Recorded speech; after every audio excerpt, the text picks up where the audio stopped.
દાન બાપુ મારા પરમ મિત્ર છે અને મને યાદ છે 14 વર્ષ પહેલાં મારો પ્રોગ્રામ હતો બાપા સીતારામ મઢુલીએ. તારે મેં આમને જોયેલા, તારા તો ઘણા દાગીના બહુ પહેર્યા હતા અને પછી મેં જોયા તો મેં કીધું આટલો બધો ફેર કેમ?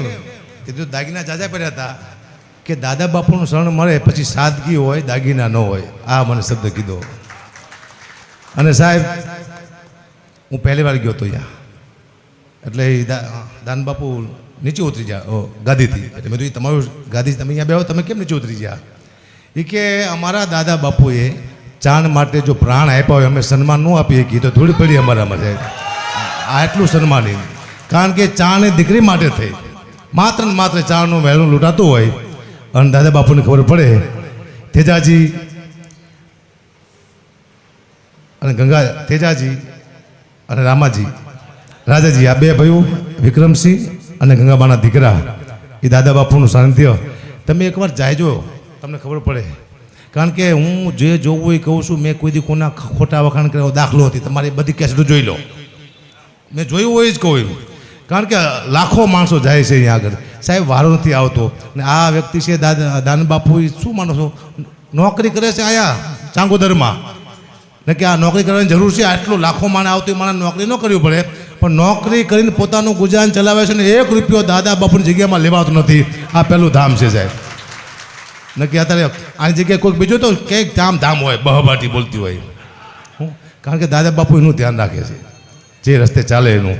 અને ચાને દીકરી માટે જેને પ્રાણ આપ્યા સાહેબ, 900 વર્ષ પહેલાં 17 જણાને એ દાદા બાપુએ નીચે ધરતીમાંથી ઢાળી દીધા હતા. અને પોતાનું શરીર પડતું નહોતું ત્યારે શરાબના છાંટા નાખવામાં આવ્યા હતા. અને એ શરીર પડી ગયું. હજી હાલમાં એ તે કોઈ એમ કહેતું હોય કે દારૂ કોઈ નથી મૂકતું, એ ભોળાતની જગ્યાએ લઈ જાઓ. જો દારૂ ન મૂકે તો તમે દાદા બાપુને ભૂલી જાજો સાહેબ. હા, પણ તમારે લઈ જાવ પડે. દારૂડીઓ જાય ને અહીંયા મજા આવતી, જલસા કરતો હોય ને તમારે પકડીને લઈ જવું પડે કે ચલો દાદા બાપુ પાસે. હા, સોતા કાઢી નાખી. એવા એકવાર જોરદાર 2 હાથ ઊંચા કરીને જે બોલાવી, બોલીએ દાદા બાપુની મોગલ માતની. વાહ. અને થોડી વાર આપણે આનંદ કરીએ. બાપુ માંડ આપણે માથે ગાય જ જઈશે. વાવાઝોડું, મારા હારાનો ફોન આવ્યો હતો. મને કે તમારે વાવાઝોડાની અસર છે. કીધું 25 વર્ષ થયા તો એ હજી પૂછે? બહુ અસર છે અમારે. વાવાઝોડા છે કોઈ દુનિયામાં? ભૂકા કાઢી નાખે. આનંદની વાત છે. કારણ કે હું ઘંટી આંકતો ને ત્યારે હું દાન બાપા મારું ધન લોટનો હોય.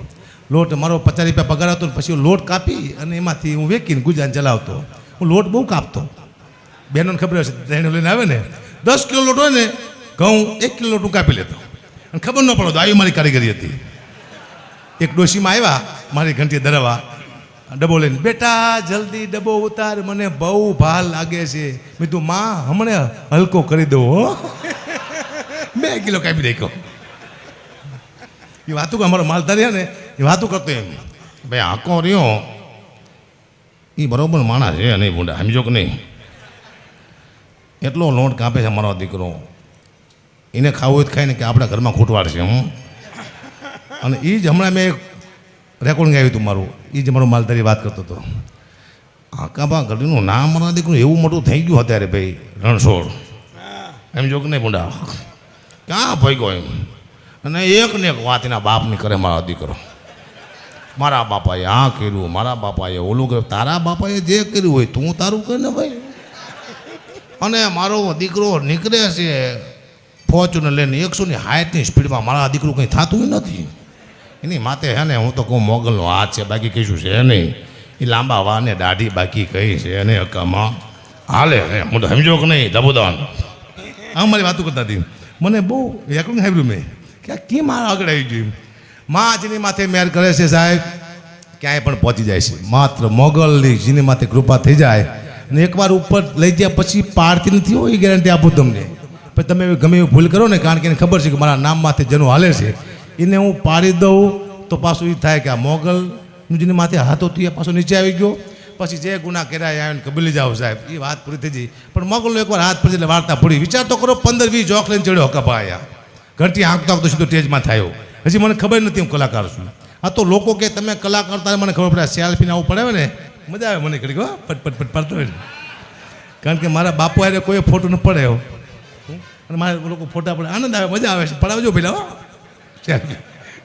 કારણ કે માણસો મારાથી બીવે છે અમુક માણસો આ તમે બધા હારા છો મારી પાસે સેલ્ફી પડાવો છો ને કે લાગુ બાબરા ભૂત જેવો હું હતો બરોબર લાગતો નથી મને ખબર છે અને તમે હકાબાને સમજો છો હકાબા એટલે શું કહીશું નહીં હકાબા એટલે કાંઈ છે નહીં હકાબા એટલે મોગલમાની કૃપા બાકી કહીશું છે નહીં બાપુ હું જેમ આપણે દાદા બાપુની કૃપા તમારી માથે ઉતરી એવી કૃપા મોગલમાની મારે માથે ઉતરી એટલે હું અહીંયા રોજ આવું છું એવું નહીં કાંઈ મારે વારો લેવો એટલા માટે ત્યાં આવતો કે વારો લેવા માટે કદાચ હું ન લઉં અહીંયા પણ મને એમ થાય કે માથી એમ થાય કે આટલો અભિમાની થઈ ગયો મારા દીકરો બે શબ્દ બોલતો નથી હા ને કે હવે એવું નથી કે મારે ગાવું ને બોલવું ને આવું હવે પહેલાં જેવું નથી પણ છતાંય હું આવીને બોલું છું 5-10 મિનિટ કારણ કે મારા અમુક ચાહક વર્ગ પણ અહીંયા આવતો હોય દાન બાપુ એને મજા આવે આનંદ આવે હું આ દુનિયામાં લોકોને આનંદ કરવા માટે આવ્યો જોક્સ કહીને મોજ કરવા માટે આવ્યો છું હું કારણ કે 700 વીઘા જમીન નથી બાપુ મારા બાપુ પાસે એને શું હુજ્યું એના હાથ અદ્ભુત હતા વેચી નાખ્યું ખડ ખડ ખડ ખડ ખડ એક 19 ખેતર હતા મારા પાસે કેટલા 19 ખેતર સાહેબ એક ખેતર મારી પાસે નથી 1 વીઘો જમીન નથી એક થોડો કેસ હાલે છે પણ મન લાગે હારીજી સારો હો કારણ કે બાપુ શ્રાપ દેતા ગયા તારે ભાઈ જમીન નહીં વધવા દો દુર્યોધન અને મારા બાપુનું એક જ મગજ હતું દુર્યોધને પાંડવોને કીધું હતું કે મરી જઈશ 100 નાકા જેટલી જમીન હું તમને નહીં આપું ને મારા બાપુએ મને કીધું હતું કે મરી જઈશ પણ 100 નાકા જેટલી જમીન તમારા માટે હું નહીં રાખું ન રાખી કમ્પ્લેટ કરી નાખ્યું એટલે બાપુથી મોટું કોઈ છે નહીં એક લાઈન સંભળાવું કે વેચી નાખી બાપુએ વેચી નાખી 700 વીઘા જમીન વેચી રે નાખી 1 વીઘો દીકરા માટે નો રાખી બાપુએ બધી જમીન વેચી રે નાખી ગયા જન્મમાં અમે મારા હશ તેતર હાથમાંથી છટકી જ્યાં 5-6 ખેતર જિંદગી અમારી જર કરી રે નાખી બાપુએ બધી જમીન વેચી રે નાખી એમાં માયા કૃપા કરી હવે જમીન બધું આવું થઈ ગયું બધું કમ્પ્લીટ મેં કરી નાખ્યું છોકરાને ખાય એવું કરી નાખ્યું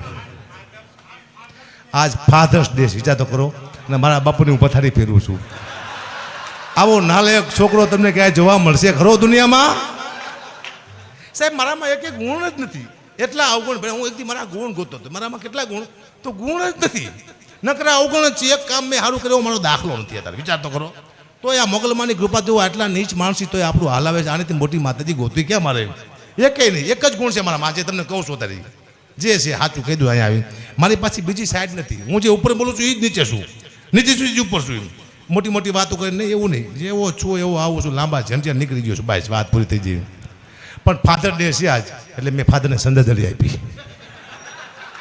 કે બાપુ તમે જ્યાં છો હવે ફરીવાર આ બધું આંટો મારતા નહીં દીકરા દીકરો થઈને આવતા નહીં મેં કે પાછું તળિયા ચાટક